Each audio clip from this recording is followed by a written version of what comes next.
আসসালামু আলাইকুম। সবাইকে আমার ইউটিউব চ্যানেলে স্বাগতম। আমি সামিয়া ইসলাম বলছি। গরুর গোশত বাঙালিদের জন্য খুব কমন একটি রান্না।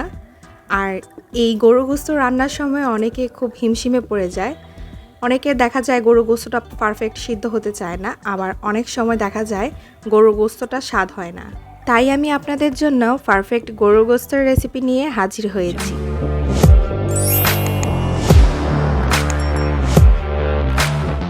গরুর গোশত রান্না করার জন্য এখানে আমি প্রথমে 2 কেজি গরুর গোশত ছোট করে কেটে নিয়েছি। আপনারা আপনাদের পছন্দ মতো শেপে কেটে নিতে পারেন। তারপরে এখানে আমি পেঁয়াজ কুচি দিয়ে দিয়েছি হাফ কেজি।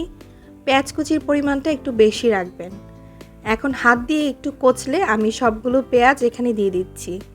এই পাতিলে গরুর গোশতটা রান্না করব, আমি ওই পাতিলে সবগুলো মশলা একসঙ্গে দিয়ে মিশিয়ে তারপর চুলার আঁচটা জ্বালিয়ে দিব।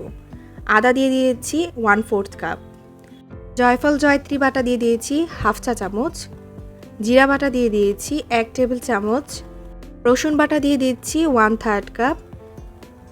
তারপর আমি এখানে দিয়ে দিচ্ছি 1 ইঞ্চি সাইজের 3টি দারচিনি, সবুজ এলাচ 5টি, কালো এলাচ বড় সাইজের 2টি, তেজপাতা দিয়ে দিচ্ছি 4 থেকে 6টি। হলুদের গুঁড়ো এখানে আমি 2.5 টেবিল চামচ দিয়ে দিয়েছি। সাথে দিয়ে দিচ্ছি মরিচের গুঁড়ো 2 টেবিল চামচ, প্রয়োজনে বাড়িয়ে বা কমিয়ে নিতে পারেন। ধনিয়া গুঁড়ো দিয়ে দিয়েছি 1 চা চামচ, জিরে গুঁড়ো দিয়ে দিয়েছি 1 চা চামচ, দিয়ে দিচ্ছি গরম মশলার গুঁড়ো হাফ চা চামচ।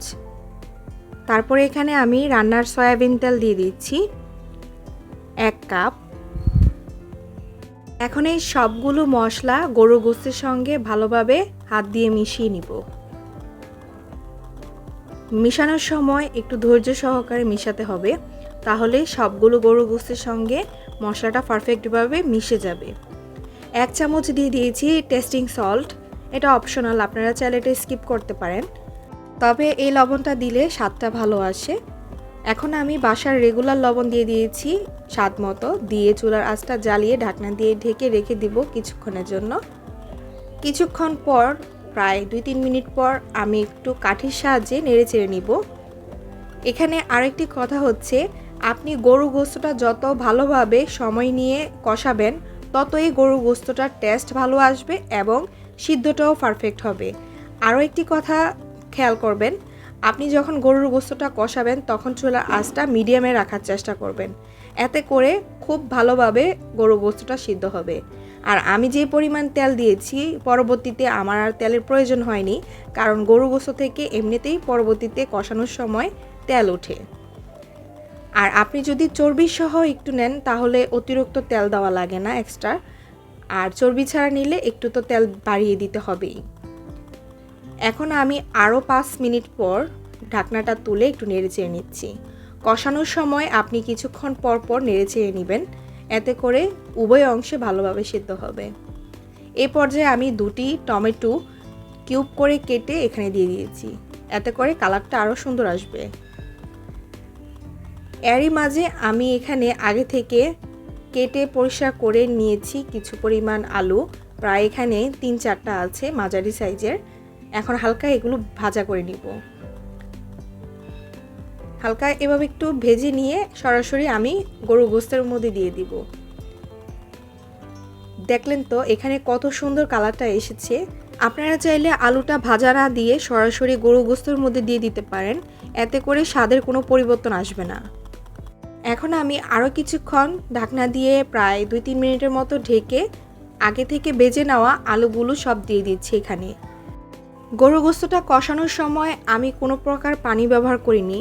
আপনাদের যদি মনে হয় গরুর গোশতটা পুড়ে যাচ্ছে, সেই ক্ষেত্রে আপনি অল্প অল্প পানি দিয়ে তারপর গরুর গোশতটা কষানোর চেষ্টা করবেন। তাছাড়া এমনিতেই গরুর গোশতে কষানোর সময় পানি ওঠে। এই পর্যায়ে আমি এখানে 3 কাপের মতো পানি দিয়ে দিয়েছি, আপনারা চাইলে পানিটাকে একটু গরম করে ব্যবহার করতে পারেন। এখানে 4-5টা দিয়ে দিয়েছি আস্ত কাঁচা মরিচ, এতে করে গরুর গোশতের ফ্লেভারটা খুব সুন্দর আসে। চুলার আঁচটা লতে করে আমি আরও 5 থেকে 15 মিনিটের মতো ঢাকনা দিয়ে এই গরুর গোশতটা রান্না করে পরিবেশন করে দেখাচ্ছি। দেখলেন তো কত কম সময়ে এবং কত সহজভাবে গরুর গোশত রান্না করা যায়। যারা এখনও গরু গোশত রান্না শিখেননি তারা চাইলে আমার এই রেসিপিটি ফলো করে আজকেই বাসায় তৈরি করে নিতে পারেন। আশা করি নিরাশ হবেন না। আপনারা যারা আমার চ্যানেলে এই ভিডিওটি নতুন দেখছেন তারা এই ভিডিওটিতে একটি লাইক দিয়ে আমার চ্যানেলটি ভিজিট করে আসতে পারেন। এরকম আরও নিত্য নতুন রেসিপি দেখতে আমার চ্যানেলটি সাবস্ক্রাইব করে আমার সঙ্গেই থাকুন। আজকের মতো আমার এই রেসিপিটি এই পর্যন্তই ছিল। পরবর্তীতে আবারও দেখা হবে। আল্লাহ হাফেজ।